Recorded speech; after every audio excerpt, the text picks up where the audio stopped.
Think it's time we rise up, people. It's time's up, people.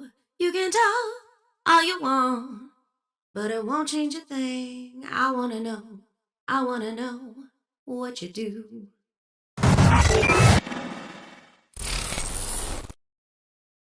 Previously on the Up and Up with Jodi Newell. Generally speaking, we want to learn from history and use it as our guide, and we're seeing a lot of the same kind of things. So what we've seen a lot of is things that have happened specifically and many times over, more so and much more likely to specific groups of people, right? And yet we have this kind of idea of, it's gaslighting essentially. I want to be honest. I think really right up until George Floyd, even on from all sides, you would essentially hear, well, we don't know if that's why. And, it's just constantly this kind of mystery where there really is no mystery, like where statistically it's not a mystery, like what's happening. We see what's happening.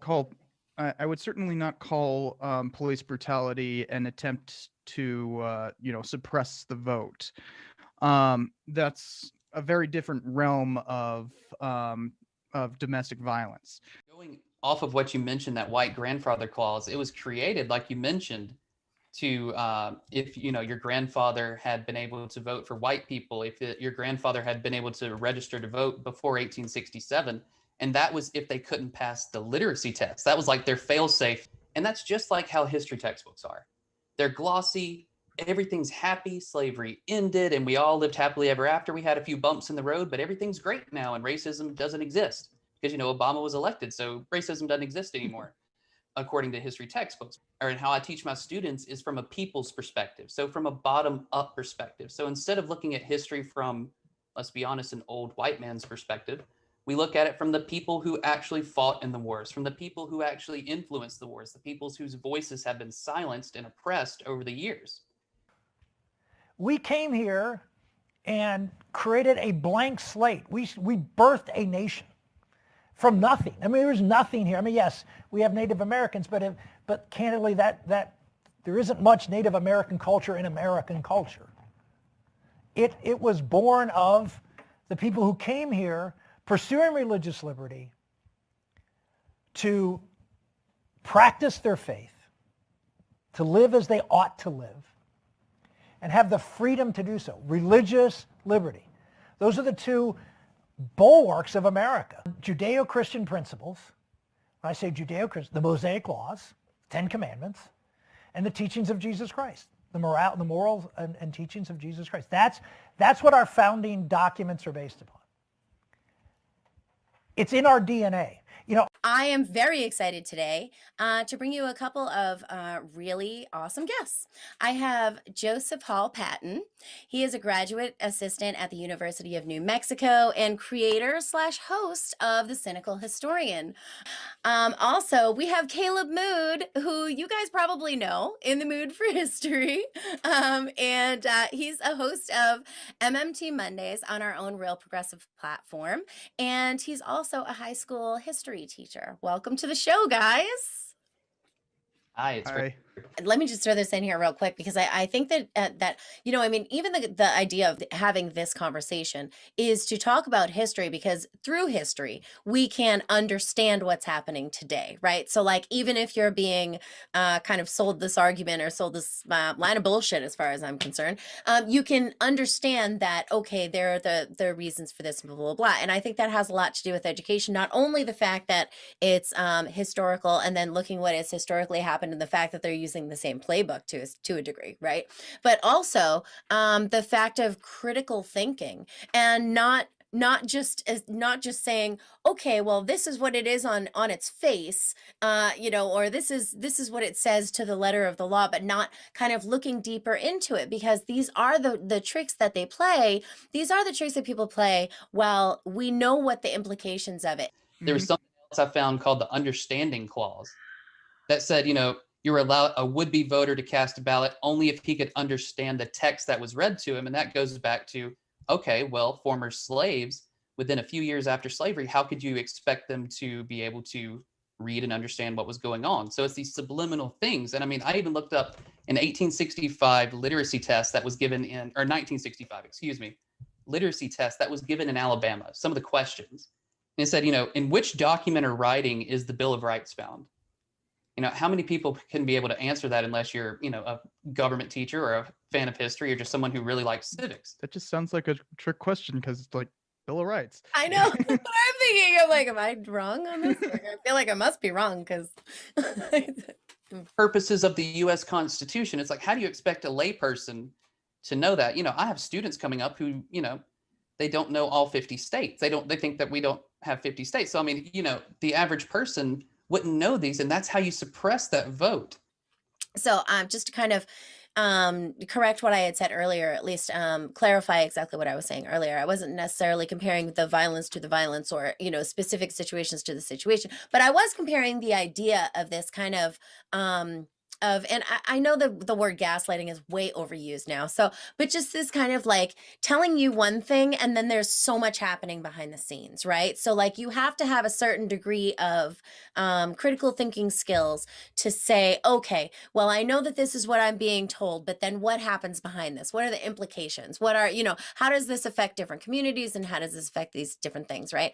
And so I kind of want to bring it to a little bit of a different conversation, if you guys don't mind, if you have the time, to talk about the state of education and the way that people are being taught. Now, the reason I really wanted to bring this up, especially in this context, is because you both are from different states. Kaleb from Alabama, Cypher from New Mexico, and teaching different grade levels, right? So high school and college and things like this. And we have seen a lot of things. I was just mentioning to you guys before we started recording that, we have this this HB 544, I think that's what it is.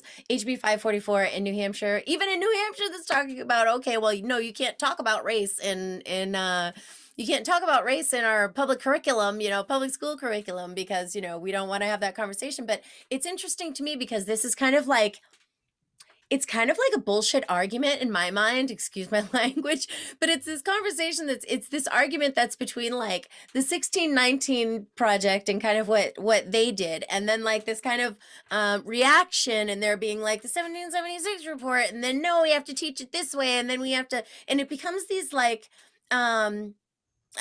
it just becomes a conversation that's a nonsense conversation. Instead of saying, okay, well, how should it actually be taught? It becomes like a reaction to people digging in their heels and kind of whatever. I have my opinion about it. We have a name for this. Yeah. The culture wars. Yes. So yes. We saw the exact same thing. Like it's funny how quickly people forget stuff. I don't want to assume anybody's age here, but you might be old enough to remember the 1994 through 96 debates over the national standard. And the national standard was this attempt by the American Historical Association to kind of create a, national standard. But the led by he's a famous Western historian, and I was literally talking to one of his pupils like yesterday. But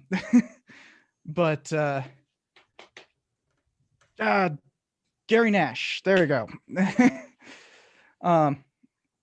But he was kind of one at the head of the project, and this guy's actually pretty conservative. For instance, he once rather famously said what is often called the new left history or new history. I don't like that term, but the standard term outside of academia is revisionist history. And he said revisionists are about as obsessed with race as the Nazis were, and that got him in a bunch of trouble, of course. And but like, when somebody who's famous for making that kind of statement is being seen by, the culture warriors as, trying to implement this revisionist history in school curricula, you can see how absurd it already was in the 90s. This was just an echo of that. Like, I have my qualms with the 1619 project. I think they're kind of, they're saying that they're doing something new when they're not. And they're also kind of overstepping their bounds as journalists a number of times. But beyond that, they have at least the idea of trying to right a wrong. Whereas the 1776 report, which if you've read it is hilariously bad. I did a live stream of like the entire thing, and it took a lot of drinks, let's say that. I was gonna say, I started listening to it and I was like about 45 minutes in, and I was like, I don't know how he did this. It's like 6 hours or something. Yeah, Hey, I mean, how can you literally say that? Oh yeah.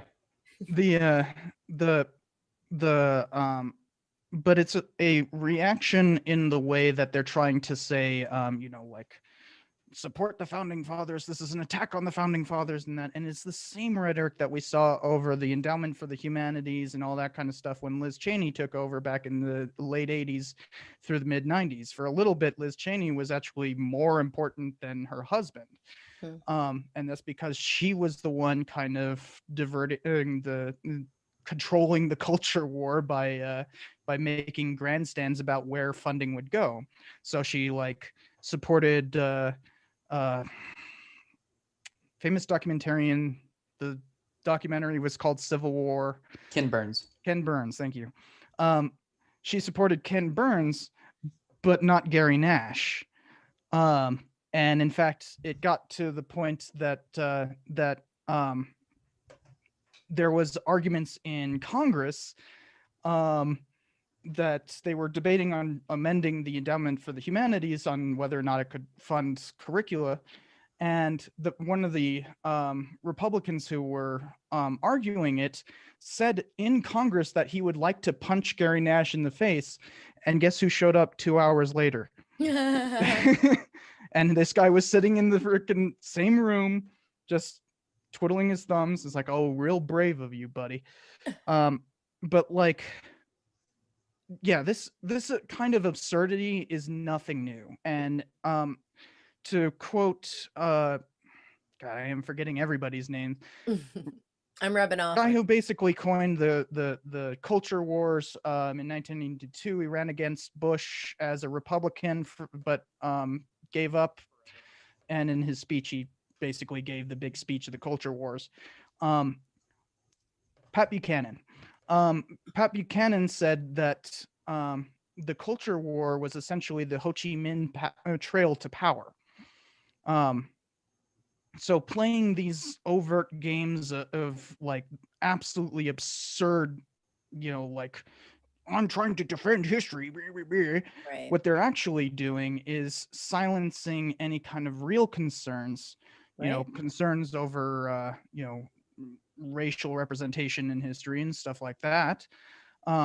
And there's plenty of argument to be had over the 1619 project, but now it's turned into this adversarial thing where it's like either you support 1619 or you're one of those people who somehow support 1776 report, which, why does it have to be this dichotomy? It's because that means that they can take away any kind of real concerns, and divert it to all this kind of stuff. That's why you keep seeing stuff on the internet. Like just recently, everybody was concerned about the fact that they took away the Mr. and Mr. Potato Head. It's a potato. It's not a man or a woman. Guess what, guys? The company's not even taking away the Mr. It's that they are making another line that is just Potato Head. Like there's going to still be Mrs. and Mr. Potato Head. Right. There's just now going to be another Potato Head product. And that's the point. It's not about like what is actually happening. It's not about like, what, they canceled Dr. Seuss? What about Green Eggs and Ham? That's not canceled. What is? And like once you start actually looking at it, it's like, oh yeah, there's some problems there. But like it's no longer about that. It's about left versus right. It's about they're trying to take away your childhood, or they're trying to take away the founding fathers and stuff like that. And what it does is it subverts the conversation in a way that allows this kind of stuff that's happening in Georgia to continue. And I just wanted to add, you were talking about the 1619 project. I'll never forget the speech that Trump gave about the 1619 project. And they had some kind of announcement that it would be that night. He was going to do some kind of thing. So I offered my students extra credit to watch it. A few weeks ago, we talked here about ideas to advance what we called positive patriotism. One of them was teach our kids to love America. So we were absolutely thrilled this week to see this from the president. I will soon sign an executive order establishing a national commission to promote patriotic education. It will be called the 1776 Commission. It will encourage our educators to teach our children about the miracle of American history and make plans to honor the 250th anniversary of our founding. Charlie, I think you were with us the night we talked about that. How about this? Just thrilled. The president right here is displaying leadership and addressing root causes. If you're watching this and you've been wondering the last couple months, why are so many people angry that they live in America? It's because we did not teach our history. We did not teach our founding values to young people. It is one of the greatest failures of the last couple decades, and the president is addressing this head on. He is saying that we want to make young people thankful, not angry that they live in America, and that we are going to make our kids love America again, make them think fondly about the heroes that built our country. Yes, talk about the complexities and things we got wrong, but never apologize for the trajectory or how we overcame those downfalls in our nation's past. And the final thing I'll say is this, Steve, this right here can have intergenerational consequences for the better. I am thrilled to see this, especially as someone who works on college and high school campuses at Turning Point USA. The president right here is displaying phenomenal leadership. Amazing. And I'm sitting there and I hear him go, like the 1619 Project and Howard Zinn in a people's history.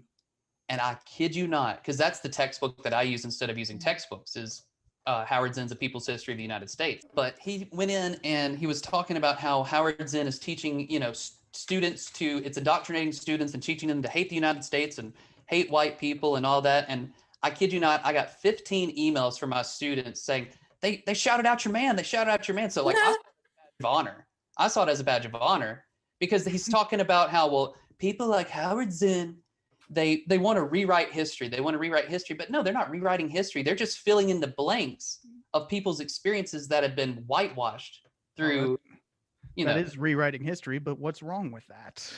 It's actually filling in my opinion, what has been left out, like the experiences of different figures that, they don't get the recognition they deserve, or even taking a critical look at the founding fathers. For instance, you kept mentioning the founding fathers. My students, they were mind blown when I mentioned that the first, 4 out of the first 7 presidents were slave owners. Mm-hmm. And they just were mind blown at that. Washington, he owned close to 200 slaves. Jefferson owned up close to 300. There's only John Quincy Adams and John Adams who didn't. So up until who followed, I can never remember his name, followed Jackson. Van Buren. Van Buren didn't. The one who followed, I think Pierce didn't, right? And so, and then the next one's Lincoln, and that didn't. Lincoln's what, 14th? 16th. 16th? Yeah. So of 16, you've got, 4 that weren't. And so even if you do that and just take that critical look, I have gotten so much hate mail just looking at that critical look at the how dare you question the founding fathers? And it's I'm just literally, and it goes back to what you said, Jodi. It's talking about having critical thinking skills. Mm. And people are just so conditioned to view it one way, and anything outside of that is just heresy. Yeah, it's very interesting. I mean, even things that people say oh, it was different at that time. And yes, you can take that into consideration. That does not mean you think that was okay, or that it's just very bizarre, these kind of steps in the thought process that are skipped. And it becomes very clear, especially in moments like these. I mean, or at least, you can age me all you want. I'm 40. I have no problem with that. I was a teeny bopper in 94. But anyway, throughout my lifetime and kind of really seeing, at least in my lifetime, it seeming like it is more overt than ever. You know what I mean? In my lifetime, where dog whistles seem to have turned into Well, I don't know if they're horns. just louder. You know what I mean? Yes, exactly. They're dog horns now. You know, I mean, whatever. Anyway, but to kind of watch the way that these things are happening, but yet it's still, you know, it's louder, and it's still, and it's, you know, it's more in your face, and yet people still don't see it. And I think that people still don't recognize it. You know what I mean? And so to me, not everyone, obviously, like, you know, but there is a significant portion of people who will still kind of follow this logic, and that's what they'll throw back to you, if you want to call it logic. It's not really it's flawed logic, I guess, you know. But anyway, you know, and recite it to you as if it's a good argument. You know what I mean? And it's, to me, it's very interesting to look at something and realize that they're, you know, anyway, that's what it comes back to me as critical thinking skills, because, you know, when you, even if you just take basic logic and argumentation, you know what I mean? Just apply that to say, okay, you're gonna find some pretty smart people arguing. You know, I mean, like, say what you will about Ben Shapiro, but he's not dumb.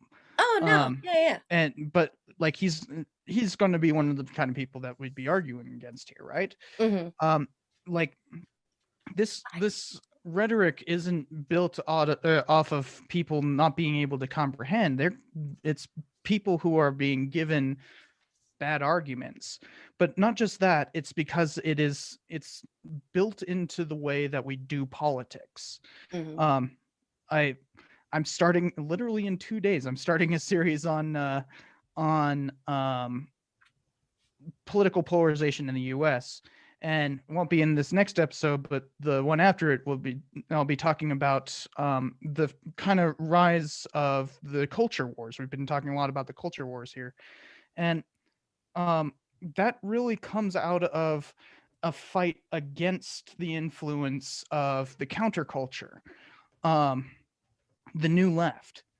And you know, when these guys are talking about the left, they're not talking about like the far left. They're talking about, you know, people who want peace and equality. Mm-hmm. You know, that's the calling cards of the new left.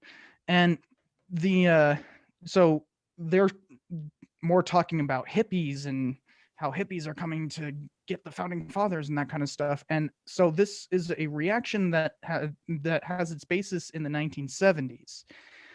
Not something that's particularly new. And I'd argue that it was actually a lot more vitriolic in the 70s than it is today. But the system that we built from that rhetoric, the sixth party system, as it's called, was built on this partisanship, this idea that there is a cultural right and a cultural left, when in reality, when you're talking about like historians doing historical work, it's not about like your political perspective. Yeah, that often does make it into work, and it can be quite problematic. I have my qualms with Howard Zinn, definitely, but you have ones who would point to people like Gary Nash, who I'd say is actually kind of conservative. Well, I wouldn't just say he was a registered Republican. And he was a registered Republican even after the Republicans went after him. But the fact is, history doesn't really require a particular political bias or anything. What really matters is, the method that you are using to interpret it. And that has a way of evolving over time. That doesn't comport to the culture wars. So this rhetoric about attacking the founding fathers and that, it's not really about like history or anything. It's not really about like what the founding fathers actually did or say. It goes right back to that whole, you're just a Democrat and I need to get rid of you. Mm-hmm. Yeah, well, I know we need to wrap this up now, but I can't help but say I think you know, because it just kind of reminds me. I went to CPAC last year, which was a very bad idea. Not only because COVID happened like on the day, like it became a big thing, like the day I got back and after sitting in an airport for like 5 hours and then, anyway, whatever. But the entire thing, now I went there not because I'm a conservative. It was actually kind of torture, but okay. But anyway, but the entire thing was socialism. Like the whole thing was socialism. And I'm walking around this whole time because I'm there for a nonpartisan issue. And so I'm, trying to just like, I swear I had progressive written on my face, on my forehead, you know what I mean? Because I'm like, people know, but anyway, but to listen to all of the panels that were happening, all of the things that were happening, all of these things that they're like trying to teach you something. This is a workshop. We're going to learn something. People with notebooks and pens writing stuff down. And they're talking about, socialism as if like it's just this like big evil thing. There is absolutely no historical context about what is socialism. There is absolutely no, the way that people use it clearly had was not based in what the word actually means. You know what I mean? It's like, it just wasn't, and I don't mean to paint this as purely as a conservative thing. This is just the situation that I'm using, and I know that it happens all over the place. That's called red baiting. When you I think I have the definition memorized because I have to use it so often, to harass or intimidate on behalf of known or suspected left-leaning sympathies. So whenever people are saying like you're just a socialist and that somehow makes something illegitimate by making it socialism, right? Whether or not it has anything to do with socialism, that's red baiting, and we have a long tradition of that in the U.S. too. That dates back to the 1850s. Well, no, 1820s at least. Yeah. Well, good times. Thank you guys so much for coming on. This is great. I actually can't wait to watch this episode myself, and I'm in it.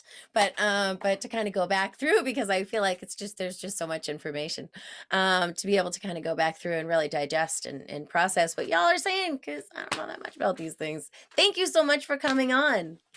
Definitely. Thank you so much. I really appreciated it. Thanks for having me. Awesome. Yeah. I hope we can continue. Maybe we'll have an opportunity to continue this conversation again sometime. Wow. All right, y'all. And thank everybody for watching.